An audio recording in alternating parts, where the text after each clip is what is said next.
I'm 25 and doing okay now, but I grew up in a poor family.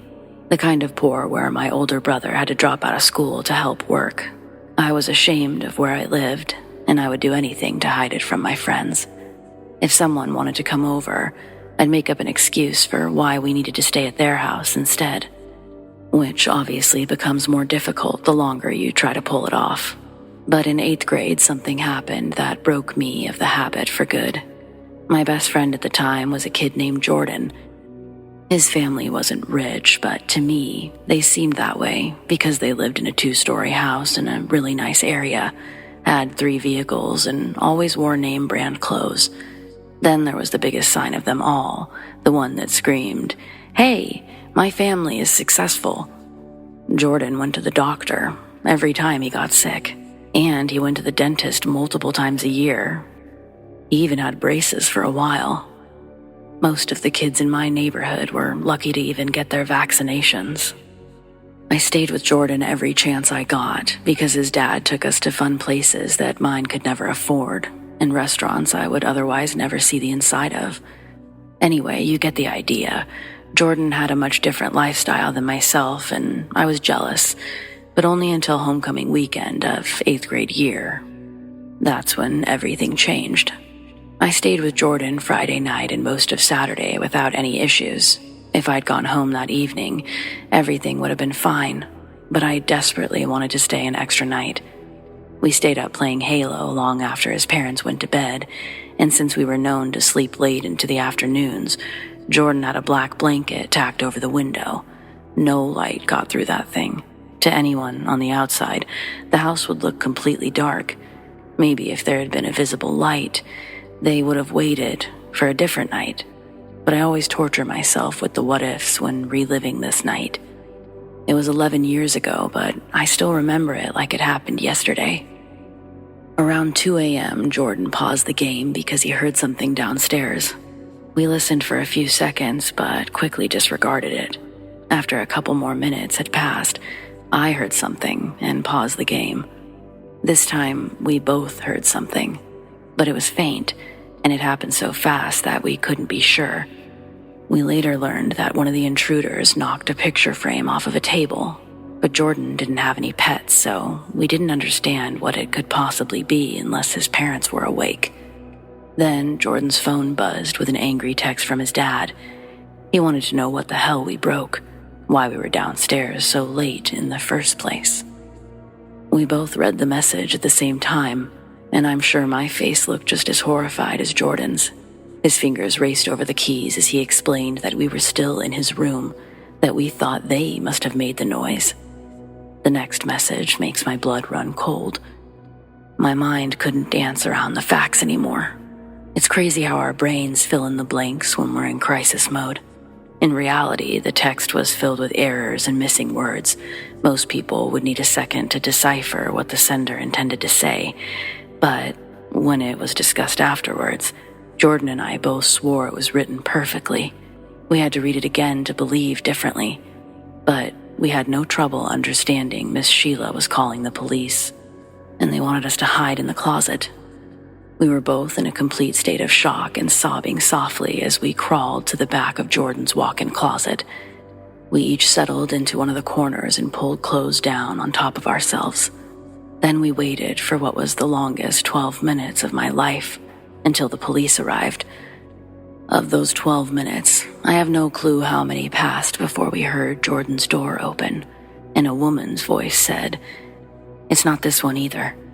After a pause, she added, "Yes, I'm sure. It's a boy's room." And the door was shut softly. There was another long stretch of silence before we finally heard an officer shouting for someone to freeze. We came out from under the clothes then, but we didn't come out of the closet until Jordan's dad was at the door calling for us. The police arrested a man and his sister who broke into the wrong house in order to kidnap a man's 6-year-old daughter. His wife left him for Jordan's next-door neighbor, and he decided the best way to get even was to take the kid away. All the houses in the subdivision were built with the same floor plan, so they broke into an empty one to learn the layout. Since they knew where the master bedroom was, they avoided running into Jordan's parents and came straight to the rooms most likely to hold the daughter. Suddenly, my house didn't seem so bad anymore, and I got over my embarrassment. I still wasn't a fan of being there. I just wasn't filled with shame by the prospect of someone knowing where I lived. I didn't stay with Jordan overnight quite as often after that, either. It's not because I thought it would happen again. I just couldn't feel safe sleeping there. As an adult, I can look back and say that it was probably PTSD, but I wouldn't have thought to put that label on it as a kid. Jordan and I still see each other occasionally. We just don't talk about that night very often.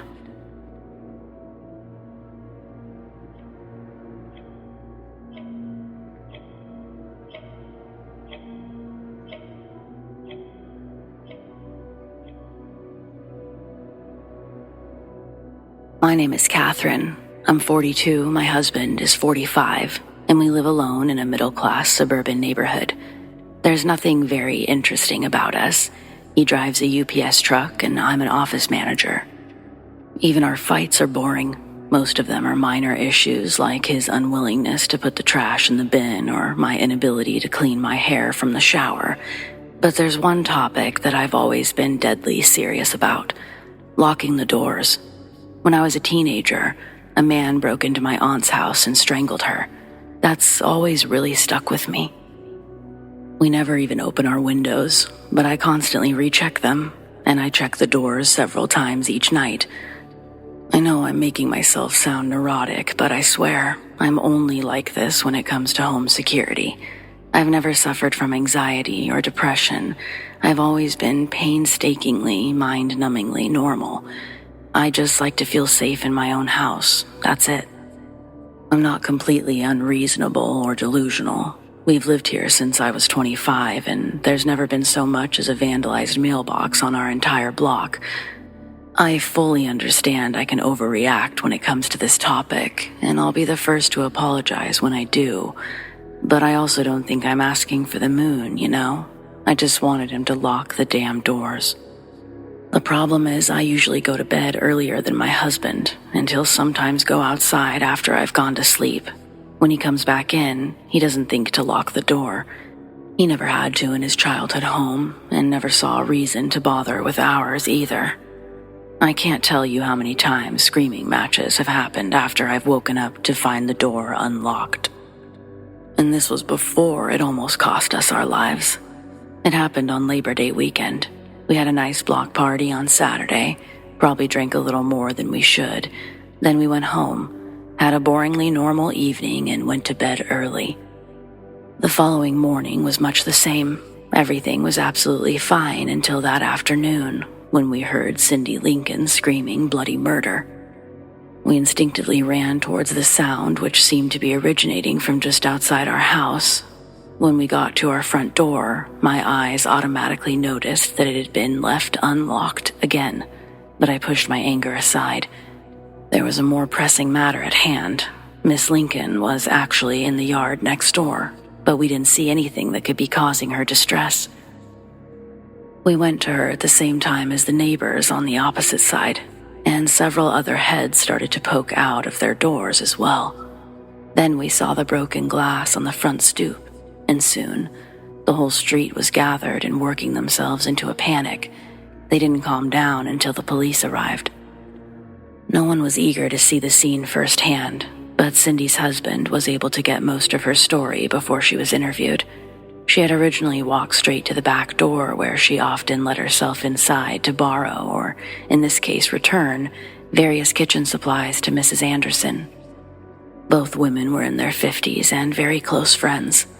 Cindy knew something awful happened the moment she entered. The house was ransacked. She called for the Andersons even though she knew they wouldn't answer. She didn't want to go any further, but she couldn't leave without knowing for sure. It only took a glance into their bedroom to be certain. Mrs. Anderson was on the bed and barely recognizable. We would later learn that she'd been stabbed 26 times. Her husband was tied to a chair, beaten, and shot in the head. Cindy stumbled out of the house in a horrified daze. and that's when we heard her screaming in the yard. Speculations of a serial killer began to spread all over town, and I did my best to focus on the fact that the Andersons were probably targeted due to their age, that it wouldn't have mattered if the doors were locked or not. When someone like that wants to get in, a lock usually isn't enough to deter them. It wasn't easy, but by redoubling my effort to stay awake longer than my husband, I began to experience something that resembled healing. Then, last week, they caught the killer, and he gave a full confession. He was young. He'd always fantasized about killing somebody, finally worked himself up enough to go through with it. He let his computer pick a random neighborhood within a few chosen parameters and found himself on our street. When he turned off the connecting road, he immediately pulled alongside the curb and approached the house that he was parked in front of. Their door was locked, so he walked to the next house over. Their door was also locked. So were the next three, but the Anderson home was unlocked, so he went inside, and he did what he did. Had their doors been locked, our house would have been next, and he could have come inside to do what he did. My husband hasn't actually forgotten to lock the door again, but yet I still can't bring myself to trust him.